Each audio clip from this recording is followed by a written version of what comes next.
Okey, Assalamualaikum warahmatullahi. Selamat sejahtera. Kita jumpa lagi dalam mata pelajaran Grafik Komunikasi Teknikal. So, perbincangan kita pada kali ini kita fokus pada tajuk mata pelajaran tingkatan 4, iaitu di dalam tajuk garisan, sudut dan bulatan. Ini tajuk yang awal dan ini merupakan tajuk yang pertama yang mana kita akan mula menggunakan jangka lukis pada lukisan kita.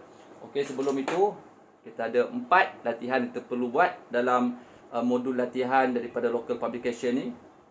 Okey, yang pertama, bina satu garisan melalui titik P berserenjang dengan garisan AB. Bina satu garisan melalui titik P berserenjang dengan garisan AB.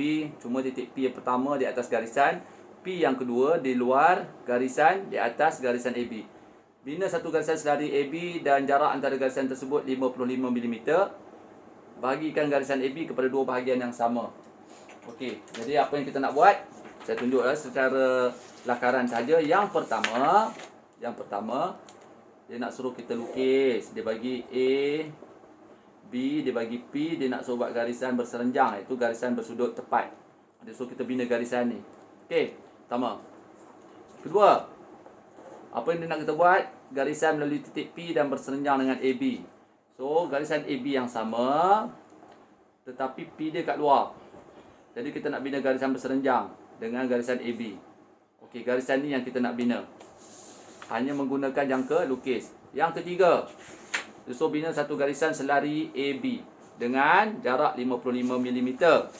So maknanya yang ketiga, kita ada garisan AB juga. Dan kita nak bina satu garisan yang selari. Jarak dia ialah 55 mm. Itu yang ketiga. Dan yang terakhir, dia nak suruh garisan AB ini, dia bagi AB, dia nak suruh kita bahagi dua bahagian. Jadi kita dapat satu titik, katakan titik P. Jadi jarak P ke B, jarak P ke A adalah sama. AP, PB adalah sama. AP sama juga dengan PB. Macam mana kita nak dapat yang titik P? Hanya menggunakan jangka lukis. Okey, kita boleh mula melukis. Sebelum tu, kita akan set kertas soalan. So, bila nak set kertas soalan, kita set di atas papan lukisan. Boleh tengok dalam YouTube cikgu, klip cikgu tentang bagaimana nak melaras kertas lukisan. So, saya gunakan AB di sini sebagai tapak. Okey, saya letakkan sisi putih kita rapat di tepi dinding. Okey, pelajar yang lama ni terror dah ni. Tapi, yalah, kita buat untuk pelajar-pelajar tingkatan 4 yang baru mengenal. Jadi, kita dah dapat garisan yang sama, T-square awak, sisi putih rapat tepi dinding. Okey, bergerak-gerak pula meja. Okey, kita lekat kertas. Kita lekat, kita pelekat. Masking tape kita. Okey. Dan okey, atas dan bawah. Atas dan bawah. Okey, kita mulakan lukisan kita. Okey, jadi kita nak mula lukisan yang pertama. Bina satu garisan melalui titik P berserenjang dengan garisan AB. Okey, pertama sekali kita ambil daripada titik P. Daripada titik P, apa yang kita buat? Okey, kita plotkan dan bahagian tajam di atas titik P. Kita plotkan. Okey, satu di kanan, satu di kiri. Okey, jangan hitam sangat ya, pasal ini garisan unjuran.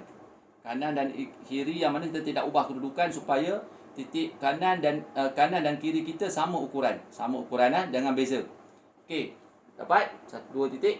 Kemudian daripada dua titik yang kita plot di atas garisan, okey, yang mana ukuran ini yang sama jarak yang sama ke P, kita besarkan lebih sikit. Kita besarkan lebih sikit. Dia lebih daripada ukuran dia pergi ke P. Okey. Katakan kat sini cikgu tandakan sebagai X, sini Y.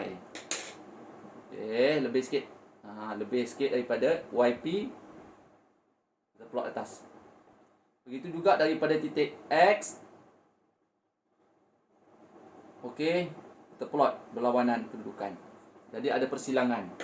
Jadi persilangan ini bila kita sambung kepada garisan P, itulah dia persilangan yang kita dapat. Bila kita sambung ke garisan P, itulah dia garisan yang akan membentuk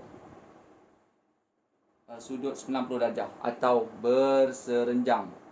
Okey, siap yang pertama. Kedua, macam mana pula kes cikgu kalau P berada di luar? Macam mana kita nak bina garisan bersudut tepat, berserenjang? Sama saja ya. Daripada P, kita akan plot satu ukuran yang sama.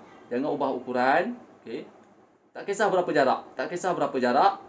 Okey, kita plot di atas garisan 1 dan 2. 1 dan 2. Okey, kita namakan dia titik tersebut sebagai X dan Y di atas garisan. Dan X dan Y ini, okey, kita ambil satu ukuran lagi. Satu ukuran, sama ada ukuran tadi atau buat ukuran yang lain. Okey, bahagian tajam di X.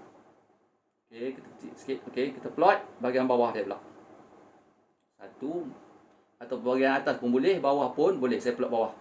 Okey, jangan ubah. Jangan ubah, kita pindahkan daripada Y. Kita tengok persilangan dia. Okey, di atas Y bahagian tajam kita silang. Okey, kita dapat persilangan. Boleh juga kita buat di atas sebab hasilnya sama. Okey, saya buat di atas daripada Y, ukuran yang sama daripada X saya buat di atas. Boleh juga. Okey. Jadi, kita akan dapat persilangan 1 dan 2. Jadi, daripada P, kita akan sambung ke titik persilangan. Kalau buat ke atas, ini sambung terus ke atas garisan. Kalau di bawah, P terus sambung ke bawah. Okey, tapi yang kita nak ialah persilangan itu. Tengok, persilangan cikgu ambil, cikgu sambung. Dan saya hanya berhentikan di atas dan saya jadikan objek. Okey, di atas garisan AB. Dah, saya dah dapat garisan yang berserenjang. Okey. Seterusnya, membina garisan 55 mm. Macam mana nak buat cikgu? Okey, bila 55 mm, satu garisan yang panjang dengan jarak semua sama, 55 mm. 55 semua daripada sini 55. Jadi apa yang perlu kita buat? Rapatkan sisi kuti, kita bina garisan menegak. Garisan tegak.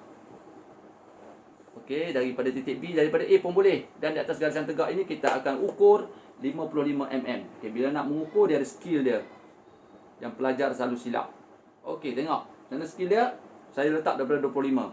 Saya akan mulakan ukuran saya daripada kosong. Kosong. Saya nak ukur 55 mm.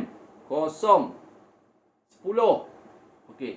Satu skala ini membawa 10 mm. 1 cm. 1 cm di sini. Satu kedua ni bawa 1 cm. Dia membawa skala 10 skala kecil. 10 skala kecil ni ialah 10 mm. Tetapi yang kita nak ialah 55 mm. Bermakna, macam mana maknanya? Cukup. Okey, ukuran mesti atas kepala supaya nak menghindari parallax. Okey, 25. Saya tak 25. Makna kosong sini. Kosong. 10, 20, 30, 40, 50. Kemudian kosong 10, 20, 30, 40, 50 dan 55. 51 sampai dah 55. Okey, saya dapat tanda 55. Okey, kemudian bila saya dah dapat tanda, saya menggunakan sesiku T saja di atas penandaan titik tersebut. Okey, saya mesti rapat tepi dan saya cuma gariskan terus. Inilah garisan kita. Okey, inilah garisan selari kita. Katakan garisan PQ yang selari dengan AB. Tidak perlu kita ukur di sini 55, sini 55, tak payah. Kita ukur setempat saja dengan syarat kita menggunakan sesiku set ketika membuat garisan mendatar. Okey, yang terakhir. Terakhir, bahagikan garisan AB kepada dua bahagian yang sama. Okey, macam mana nak bagi cikgu? Ini kita belajar matematik, kita buat ulang kaji. So, boleh ambil daripada A dan B, penghujung dia. Kita ambil satu ukuran yang mesti lebih daripada separuh. Kita anggarkan. Kalau sini separuh, kita mesti lebih sikit daripada separuh. Kalau separuh, tak ada persilangan. Okey, di atas titik B. Okey, di atas titik B. Ini namanya, kita bagikan dua garisan. Kita bisect. Bisection. Satu atas, satu bawah. Okey, ukuran yang sama, jangan ubah daripada A pula. Jangan ubah. Okey, satu atas, satu bawah. Okey, kalau cikgu nak kecil pun boleh. Cikgu kecil sikit, besar sangat tu cikgu. Kita kecilkan sikit. Boleh juga daripada A, satu atas, satu bawah. Daripada B pun ukuran yang sama yang tadi juga. Tengok saya kecilkan. Satu atas, satu boleh. bawah. Persilangan. Kita nak persilangan tu. Dan persilangan ini, atas dengan bawah yang besar ataupun yang ini dengan yang ini adalah sama je. Okey, dengan syarat ukuran bukaan komposit sesiku jangka lukis kita mesti sama. Okey, persilangan dia 1, persilangan dengan yang kecil 2, kita sambung. Okey, jangan sambung banyak, jangan sambung atas ke bawah. Itu kalau kita nak bina garisan. Kita nak melihat dia yang mana cross kepada garisan AB kita. Okey, saya ambil sikit je. Titik ini saya sambung dengan bawah, tapi saya lukis cuma sikit saja.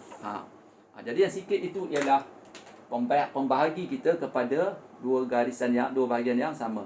Katakan ini titik R. Saya buat nama R.